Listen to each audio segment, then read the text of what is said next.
parlant de palais présidentiel, vous avez régulièrement taillé des costards à Alassane Ouattara, mais jamais vous ne l'avez fait pour Paul Biya. Il n'y avait pas assez de tissu, il n'y a plus assez de tissu au marché pour lui. Dans le combat dans lequel je suis, je me concentre sur les personnes qui sont en front line chez l'adversaire. Il y a deux raisons d'ailleurs. La première, c'est que Alassane Ouattara, tout comme aujourd'hui Mohamed Bazoum ou Macky Sall, sont vraiment des gens qui sont des gouverneurs, des laquais dans toute leur laideur. Je ne peux pas dire que M. Biya se précipite tous les jours à des sommets. C'est vrai qu'il était à un sommet là récemment, mais c'est très rarement que nous on le voit se déplacer pour aller nous faire honte à l'extérieur. Et par ailleurs, si on regarde bien les paramètres économiques de la France et du Cameroun, la part de la France dans le secteur économique s'est réduite de façon... Comme peau de chagrin. Voilà. C'est le seul capable.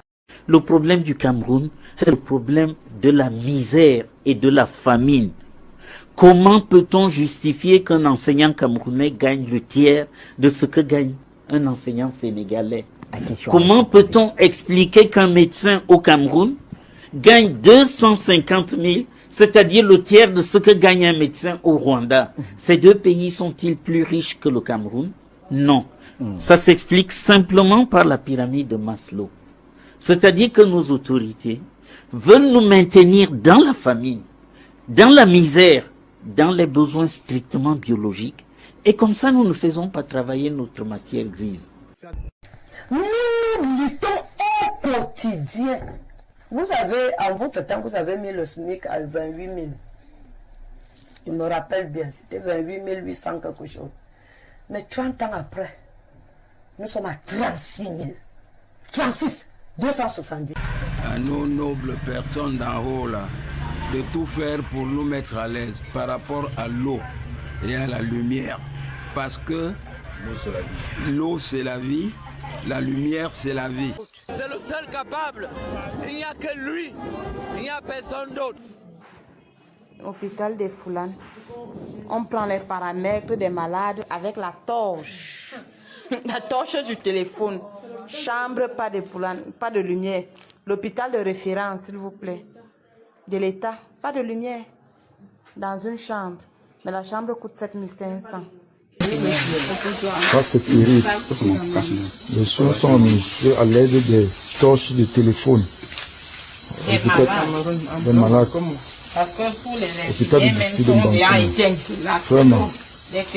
Au bord de la route, au quartier Colmitac, femmes et enfants ramassent de l'eau dans une mare. Bien que souillé, le liquide est utilisé pour les tâches ménagères. Grave avec l'eau ici, là. Il n'y a même pas l'eau, même pas. De ramasser l'eau qui coûte même dans la rigole. C'est la maladie qu'on a portée même ici, là. Le département du Mayo-Sava dans la région de l'extrême nord. La quête de l'eau fait régulièrement des victimes au sein des familles. C'est le cas d'Abachi. Ce dernier vient de perdre 4 de ses enfants. Ces derniers sont morts écrasés par ce bloc de terre alors qu'ils cherchaient de l'eau. Mes enfants et moi sommes allés au Marigot chercher de l'eau. Il faisait tellement chaud ce jour. Mes 4 enfants sont allés s'abriter à l'ombre. Soudain, un bloc de terre est tombé sur eux. J'ai perdu 4 enfants.